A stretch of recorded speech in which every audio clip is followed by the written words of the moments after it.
ॐ शुक्लाम्बरधरं विष्णुं शशिवर्णं चतुर्भुजं प्रसन्नवदनं ध्याये सर्वविघ्नोपशान्तये। ॐ श्रीकृष्णपरब्रह्मणे नमः। श्रीमद्भगवद्गीता अध एकादशोऽध्यायः विश्वरूपसन्दर्शनयोगः। 22వ శ్లోకం। रुद्रादित्यवसवो यो च साध्याः विश्वेस्विनौ मरुतच्चोष्मपाच्च गन्धर्वयक्षासुरसिद्धसङ्घाः वीक्षन्ते त्वां विस्मिताच्छेव सर्वे। ఇక్కడి నుంచి గమనించండి, విభూతి యోగంలో కృష్ణుడు ఎవరెవరి గురించి చెప్పాడో వారందరూ అర్జునుడికి కృష్ణునిలో కనిపిస్తున్నారు. వారెవరంటే ఏకాదశ రుద్రులు, ద్వాదశ రుద్రులు, అష్టవసువులు, సాధ్యులు, విశ్వదేవతలు, అశ్వినులు, పితృదేవతలు, గంధర్వులు, యక్షులు, రాక్షసులు, సిద్ధులు అందరూ పరమాత్మ వంక ఆశ్చర్యంగా ఒక అద్భుతాన్ని చూసినట్టు చూశాడు అర్జునుడు. కృష్ణుడు అర్జునుడికి వీరందరి గురించి విభూతి యోగంలో విపులంగా చెప్పాడు. ఇప్పుడు వారందరినీ ప్రత్యక్షంగా చూపించాడు. ఆ కారణం చేతనే అర్జునుడు వీరందరినీ గుర్తుపట్టగలిగాడు. నేటి విద్యాభ్యాసంలో కూడా ముందు ఒక విషయం గురించి విపులంగా చెప్పి అది చక్కగా అర్థం చేసుకోవటానికి ప్రత్యక్షంగా అంటే ప్రయోగశాలలో ప్రయోగాత్మకంగా చూపించటం నేటి విద్యా విధానము. ఈ విద్యా విధానము పురాతన కాలంలో కూడా గురువులు అనుసరించారు అనటానికి ఇదే ఉదాహరణ. శ్రీకృష్ణుడు జగద్గురువు కాబట్టి ఇదే విధానాన్ని అనుసరించాడు. వీళ్ళందరినీ చూసిన తర్వాత మెల్లమెల్లగా అర్జునులలో భయం మొదలైంది. 23వ శ్లోకం। రూపం మహత్తే బహువక్త్రనేత్రం మహాబాహో బహుబాహూరుపాదం బహూదరం బహుదంష్ట్రాకరాళం దృష్ట్యో లోకాః ప్రవ్యధితాస్తథాహం। వాళ్లతో పాటు అర్జునుడు కూడా ఆ విరాట్ స్వరూపం వంక చూశాడు. ఒక్కసారిగా భయపడ్డాడు. ఒళ్ళు కంపించిపోయింది. అర్జునుడు చూసిన రూపం ఎలా ఉందంటే అనేక ముఖాలు, కళ్ళు, పాదములు, ఉదరములు, నోటిలో నుంచి బయటకు వచ్చిన కూరల్లాంటి పళ్ళు భయంకరంగా ఉంది. అప్పటి వరకు రాచరికపు దుస్తులలో ఉన్న మానవులను చూసిన అర్జునుడికి ఆ భయంకర రూపం శరీరంలో భయం కలిగించింది. ఓ మహాబాహు కృష్ణ, లెక్కలేనన్ని ముఖాలు, కళ్ళు, కాళ్ళు, చేతులు, శరీరాలు, ఆ కూరల్లాంటి పళ్ళు ఇవన్నీ చూస్తుంటే నేనే కాదు ఈ 3 లోకాల్లో ఉన్న వాళ్ళు కూడా భయపడుతున్నారు. నాకు కనిపించే దేవతాగణాలు కూడా భయంతో వణికిపోతున్నాయి. వాళ్లతో పాటు నేను కూడా భయంతో గజగజ వణికిపోతున్నాను కృష్ణ అని అన్నాడు. అప్పటిదాకా రూపం నుండి కనపడ్డ విశ్వరూపం ఇప్పుడు దగ్గరగా కనపడుతూ ఉంది. కళ్ళు, ముఖం, కూరల్లాంటి పళ్ళు భయంకరంగా కనపడుతున్నాయి. అర్ధరాత్రి హర్రర్ సినిమా చూస్తే శరీరం ఎలా వణుకుతుంది అలా వణికిపోతున్నాడు అర్జునుడు.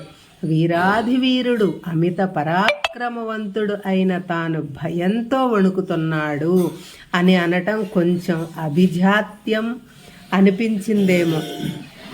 నేనే కాదయ్యా, ఆదిత్యులు, రుద్రులు, గంధర్వులు మొదలగు దేవతాగణాలు అందరూ నీ భయంకర రూపం చూసి వణుకుతున్నారు. వారితో పాటు నేను కూడా అంటూ అర్జునుడు తనను తాను సమర్థించుకున్నట్టు చమత్కరించారు వ్యాసుల వారు. అసలు భయం ఎందుకు కలుగుతుంది? మనకు ఇష్టం లేనిది చూసినప్పుడు, మనకు ఇష్టం లేనిది జరుగుతుంది అని అనుకున్నప్పుడు భయం కలుగుతుంది కదా. అన్నింటినీ సమంగా చూసేవాడికి భయం అనేది ఉండదు. ఒకటి ఇష్టం మరొకటి అయిష్టం అన్న వాడికే భయం. తనకు కావలసింది రాదేమో అన్న భయం. తనకు ఇష్టం లేనిది కనపడ్డా భయపడతాడు మానవుడు.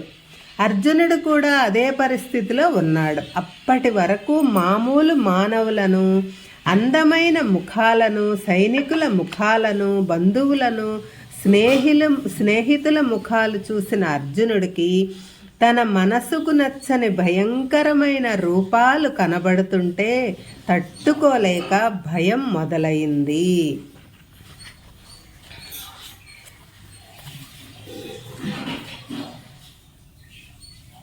24వ శ్లోకం.